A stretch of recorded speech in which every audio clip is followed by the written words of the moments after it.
Right, so in this particular case, so let's look into the PMOS transistor, because I think the PMOS transistor is there in the pull down circuit. So where it is kind of connected to the closer to the ground rail, whereas the NMOS transistor is connected closer to the VDD rail. So if I want to write the VGS values, what we really want is this particular PMOS current to be written in the form of the V input and V output expression, rather than writing it in the form of VGS and VSD or VDS. So let me try to find out, what is the VGS value for the PMOS transistor, and what is the VSD value or VDS value for the PMOS transistor in terms of V input and V output voltage. So VGS is equal to nothing but for the PMOS transistor is nothing but the input voltage that is been applied minus the output voltage that is been probed, and VDS is nothing but 0 minus the output voltage that is probed, so it is turns out to be minus V out.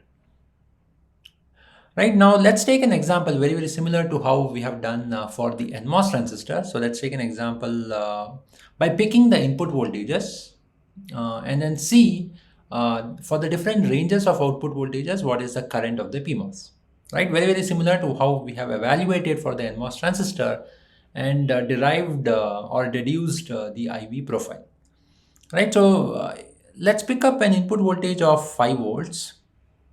So if input voltage is 5 volts, we know that the output voltage has to be between 5 to 0 volts. If the input voltage is 5 volts here, okay, and so VG is 5 volts and output voltages is likely to be between 0 to 5 volts. So it is likely to have a voltage less than that of 5 volts. Right, so in that case, VGS turns out to be positive. So that means that the PMOS transistor will always be cut off. Right, and that's why the current ISD current will be 0.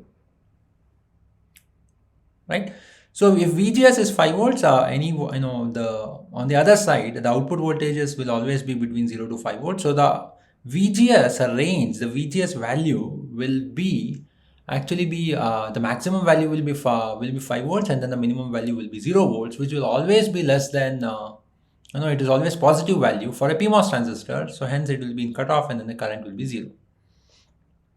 Let's pick up an input voltage of 4 volts now. If it is 4 volts, so if I change this 5 to 4 volts, right, V output voltage has to be between 0 to 5 volts. So if it is less than 4 volts, we know that the VGS will be positive and then the current will be 0. The PMOS transistor will be in cutoff. Right, if V output voltages is 4.3 volts, if V output is slightly less than 4.3 volts, right, slightly less than 4.3 volts, VGS turns out to be less than, in fact it will be greater than minus of 0.3 volts. So that means that the PMOS transistor will be in cutoff. So anything less than 4.3 volts, PMOS will be in cutoff. So the ISD current will be 0.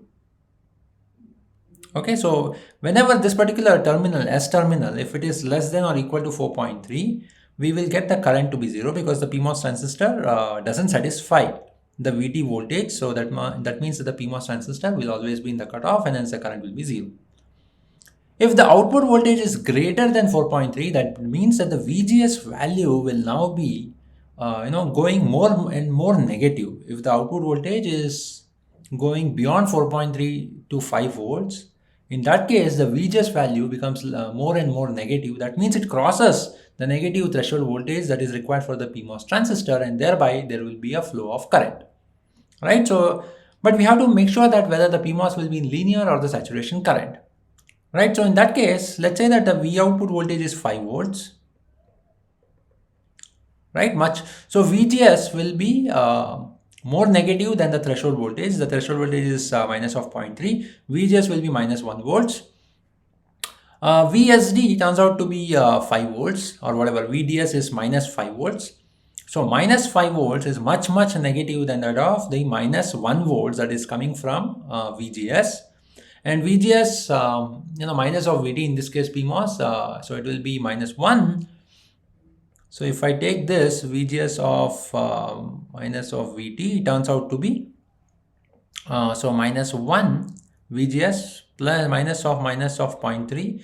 So this turns out to be minus of 0.7 volts. But VDS is now minus of 5 volts. So it is much and much negativer than that of minus of 0.7 volts. So the PMOS transistor should be in the saturation region. So that's what we have stated here. If it is greater than 4.3 volts, so we have taken an example of 5 volts here. If it is greater than 4.3 volts, PMOS transistor will always be in the saturation region. So the current, we'll have to use the saturation current, which is nothing but beta P. For beta P represents the beta for PMOS divided by 2 into the VGS value, which is nothing but V input minus V output, V input minus V output, and then plus of 0.3 minus of 0.3 turns out to be plus of 0.3 the whole square. V input is nothing but 4 volts in this case we have taken. So 4 minus of V out plus 0.3. So it turns out to be 4.3 minus of V out the whole square is nothing but beta of PMOS divided by 2. Right? So what we had seen is when input voltage is 5 volts, the PMOS transistor is completely cut off. Very, very similar to that of the NMOS transistor. When the input voltage was 0, the NMOS wasn't completely cut off. When the input voltage is 4 volts here for the for the PMOS transistor will either be in saturation or in cutoff. So output voltage, if it is less than 4.3, it will be in cutoff. Anything greater than 4.3, it will be in saturation region, and then the value will be beta P by 2 into 4 multiplied by 4.3 minus of V out the whole square. And if I look into V input voltage of 1 volts for the NMOS transistor, we will get the similar conditions of NMOS being in saturation and NMOS being in cutoff. Right? So proceeding further, when V input is equal to 0 volts, so I'm taking the extreme case for the PMOS transistor. So we started with the PMOS transistor, we started with the input voltage of 5 volts, then 4 volts, 3, 2, and 1 and 0. So I'm taking the extreme case of 0 volts. I'm not taking 3, 2, and 1 volts because it will be very, very similar. The expressions will be very, very similar. So I'm taking one last extreme case of V input of 0 volts. And if if this is 0 volts here at the input side, so S value, the output voltage, if it is less than 0.3, the PMOS transistor will be in cutoff. So it is less than 0.3, it will be in cutoff. Anything higher than 0.3, there will be a non-zero current. So PMOS will be in cutoff for the output voltage less than 0.3, and ISD is nothing but 0. For a V output voltage greater than 0.3, so that's another condition. Right? If it is V output voltage is greater than 0.3, we have to know that whether it is in the saturation or linear region. Right? So in this case, if V output is greater than 0.3 and this is 0, so my VSG or whatever, VGS is minus of 0.3, VSG is 0.3, and my VSD will also be 0.3 volts. In fact, it will be so I'm going to write it as if it is greater than 0.3, then it is V out. If it is greater than 0.3, it is nothing but V out. Right? So VSD value will always be greater than VSD minus of VD, and that's why the PMOS transistor will be in saturation. So my saturation current equation will be nothing but, so if I write the saturation current equation for the PMOS, which is in saturation, of course, will be nothing but beta P, beta of PMOS divided by 2. All right, and then my VGS value, which is nothing but, in this case, V input is equal to 0 volts minus the S value, which is nothing but V out, plus of 0.3, the whole square. So it turns out to be nothing but whatever I have stated here, beta P by 2 into 0.3 minus V out, the whole square. Okay, so what we really want now is the profile of using this particular expressions for different input voltages. We have now got the current profile, which varies with respect to the output voltage, right? So what we want is again the output voltage for the PMOS transistors, right? So if I pick this input voltage of 0 volts here, if I pick this input voltage of 0 volts, right? So V output, if it is 0, what is the value, right? If it is 0, it is anyway 0 because, V output voltage, if it is 0, the PMOS transistor is in cutoff and the current will be 0.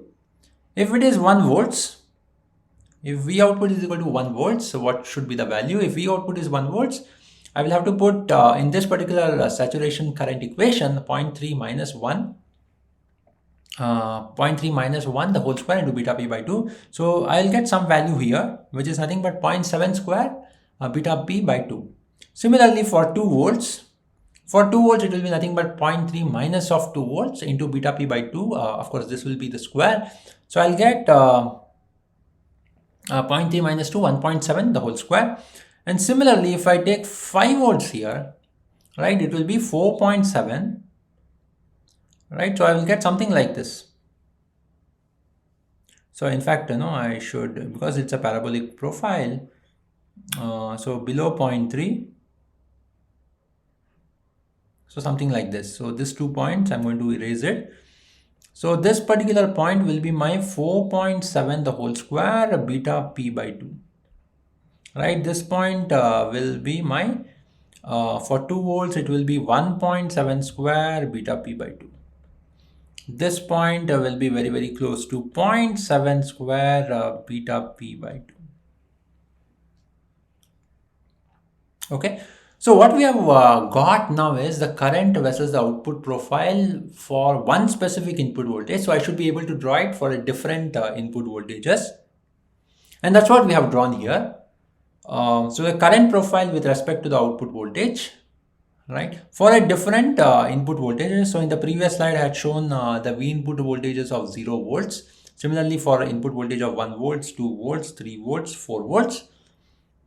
Right, so it is nothing but a parabolic profile, again a decreasing profile, just for visualizing or writing the current, the maximum current values on both the sides, on the NMOS and then the PMOS transistors.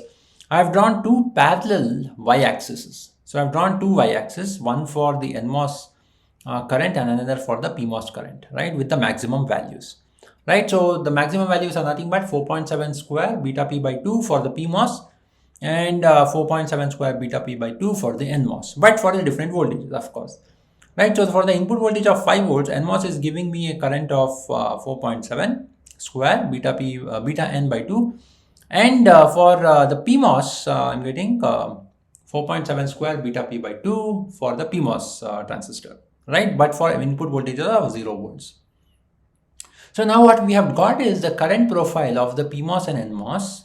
And assuming that, in this case also beta p is equal to beta n, that means although the mobility of the holes is half that of the mobility of the electrons, what we have done is the width of the PMOS, we have taken it twice that of the width of the NMOS. Okay, so as to satisfy this, the beta has to be equal. Right, so in that case, my current magnitude values, the highest values and then the lowest values will be same for the PMOS and then NMOS transistors. And we have got the current, because both of the transistors will be in series, so the current will be same. So now this particular profile, wherever they are intersecting, we should be able to find the solution. Right. So if I pick the input to 0, so let me also use a different color. Okay. Different color. Okay. If, if I pick V input of 0 here, V input of 0 here, all right, so this is my profile, which starts from 4.7 square beta p by 2, and then it goes to 0 at 0.3 volts. And V input of 0 for the NMOS is nothing but this particular straight line. Right.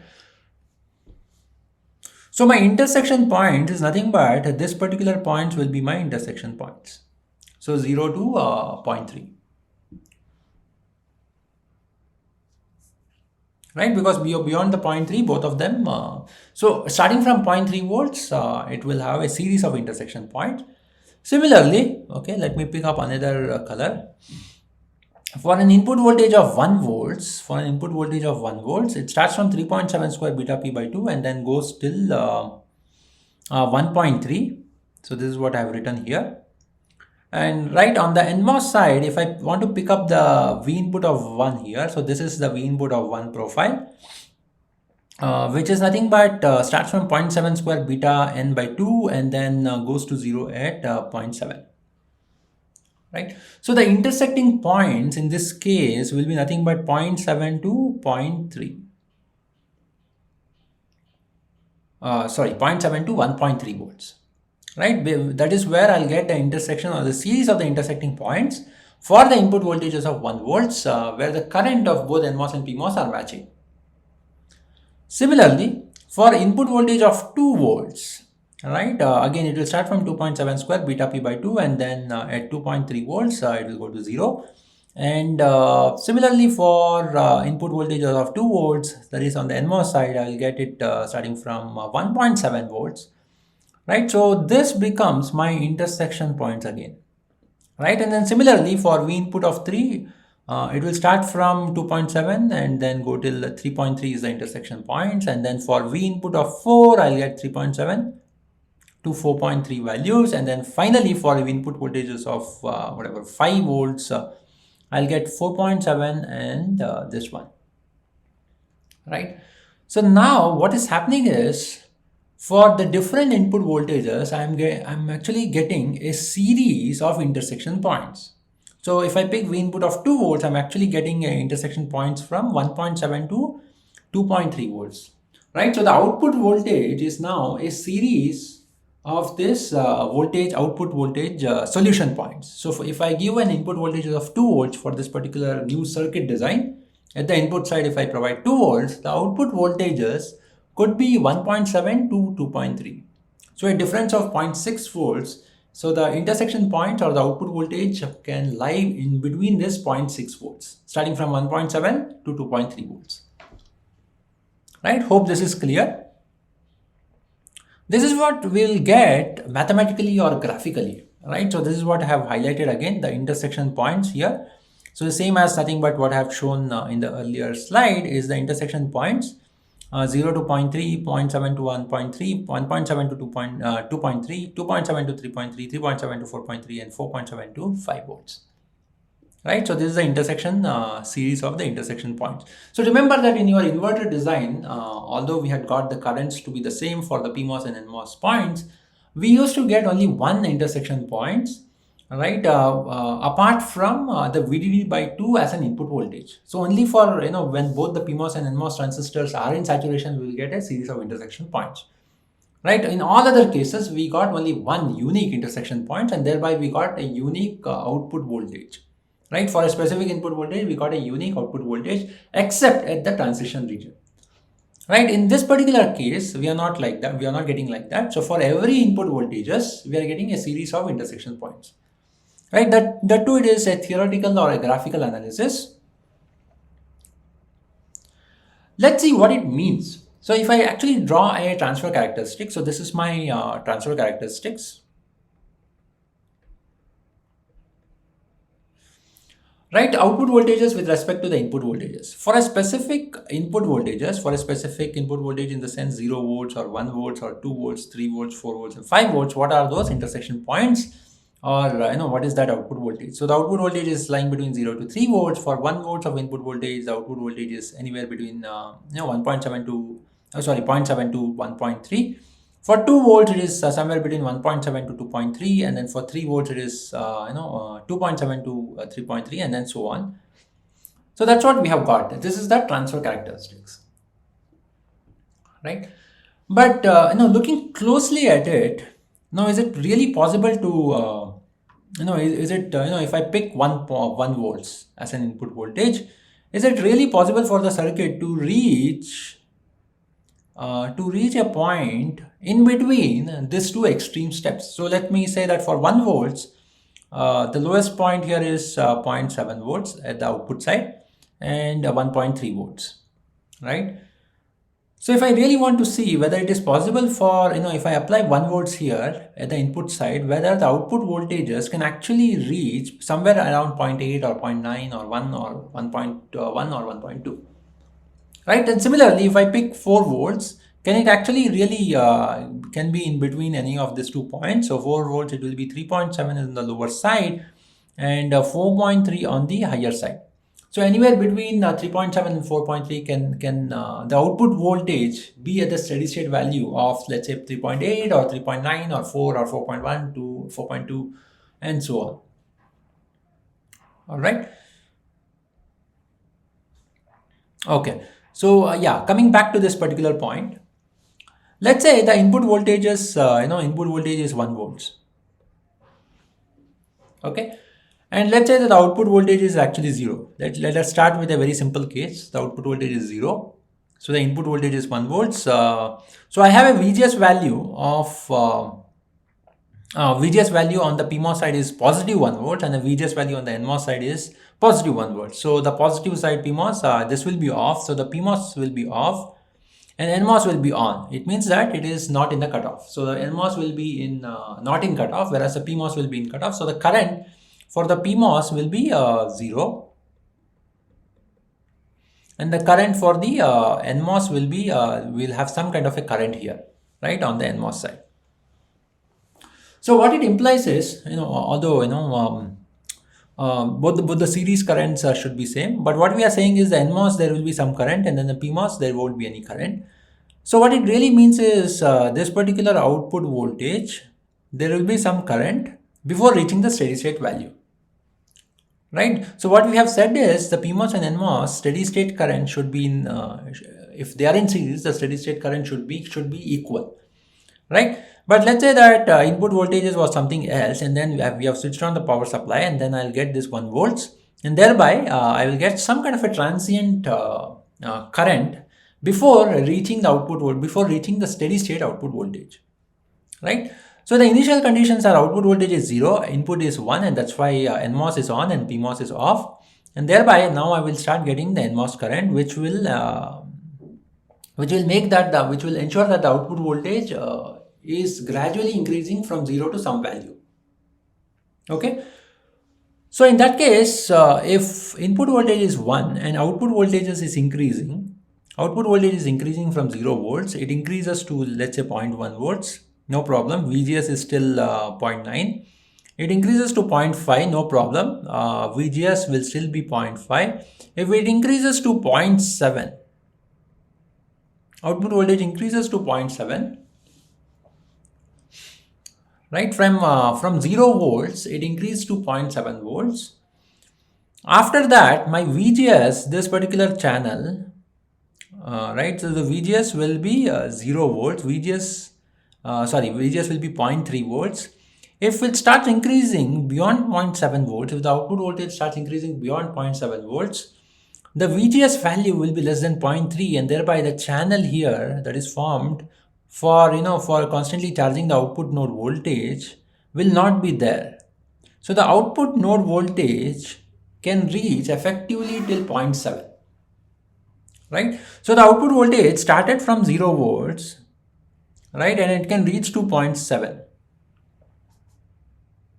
Okay, let me pick another color, another pen color. Let's say that the input voltage has increased to 2 volts. Output voltage will increase, and it will increase till 1.7 volts, beyond which the channel will be cut off again. The channel will not be there, and thereby it will be limited to 1.7 volts. So from 0.7, it can go till 2.7 volts, or rather 1.7 volts. From 1.7 volts, it can go till 2.7 volts. Similarly, it can charge till 3.7, it can charge till 4.7. Okay. Similarly, very symmetrically on the NMOS side, what we have seen of the charging of the output node voltage from from 0 volts to 0.7 to 1.7 to 2.7 to 3.7 and finally reaching 4.7. On the discharging side, whenever the PMOS is on, that means that, let's say that the output voltage has reached 4.7 volts. Output voltage has reached 4.7 volts. So let me pick up a eraser so that quickly erase.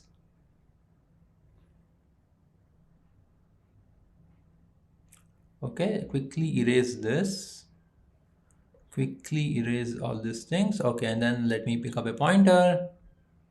Okay, let's say that the output voltage is 4.7 volts, right? And let's say that the input voltage is 5 volts. Right, so in that case, my VGS value is 0.3. Whether it is possible for the output voltage to decrease, that is not, it cannot, it will have a channel, and it starts So the VGS value is there, and so it becomes positive, so the PMOS will always be off. So let me take V input voltage of 4 volts. So if input is 4 volts, VGS value turns out to be minus of 0.7 volts, right? So the PMOS, the channel is there. Okay, so the output voltage can actually drop down. So the output voltage because this PMOS transistor is on, so it is discharging to the ground, and thereby 4.7 volts, whatever is the charge has been applied there, will be discharging it here through the PMOS transistors, and finally it can get dropped till 4.3 volts.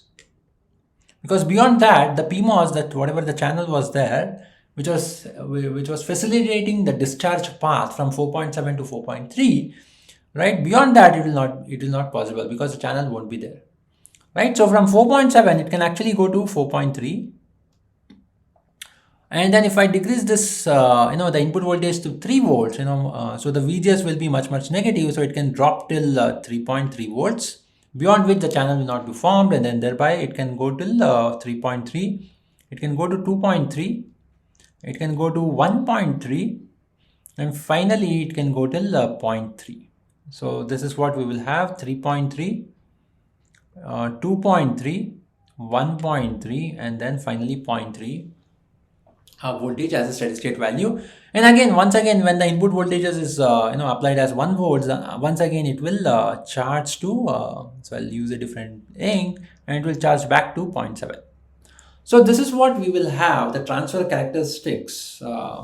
So this particular region, whatever I have drawn it in the black line, is for the charging profile.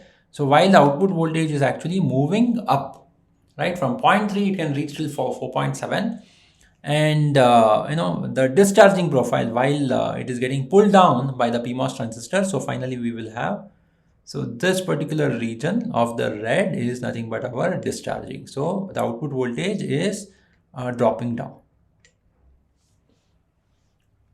right? So that's what I have drawn here. So the discharging profile and then a charging profile, and then I have written down the points of 1.3, 2.3, 3.3, 4.3, and all those values. But it cannot take the intermediate values between 0.7 and 1.3. So in fact, it cannot take any values here. It cannot take any values here. So the output voltage actually cannot take any of these values here. Although theoretically or graphically we have got those points, but when it is in a circuit, it satisfies only one point. It satisfies only one point here and here. It satisfies only one point while it is charging, satisfies only 1 point here, 1 point here, 2.7, 3.7, 4.7, and while it is coming back or discharging, only 1 point is satisfied. Although we got the series of intersection points, only 2 are the for a input voltages of 1, 2, and 3 and 4. Only these extreme cases, are satisfied. Only the 2 points which are on the extreme case are satisfied.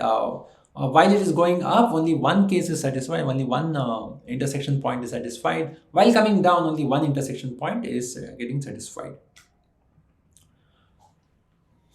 Okay, and again, same thing. When the V input is equal to 5 volts, let's say that when V input is 5 volts here, V output cannot increase beyond, so it cannot go beyond 4.7. 4.7. The reason is very simple. The moment it goes beyond 4.7, this particular channel will not be there. So there is no channel for the output voltage to get connected to the VDD of 5 volts, and thereby there is no channel for the output voltage to get charged or to get pulled up towards 5 volts. So it will get restricted to 4.7. And similarly, when V input is equal to 0 volts, right? When V input is equal to 0 volts, right, it can go till 0.3 volts, beyond which the PMOS channel will not be there, and so the PMOS will not be able to pull it beyond pull down beyond 0.3 volts.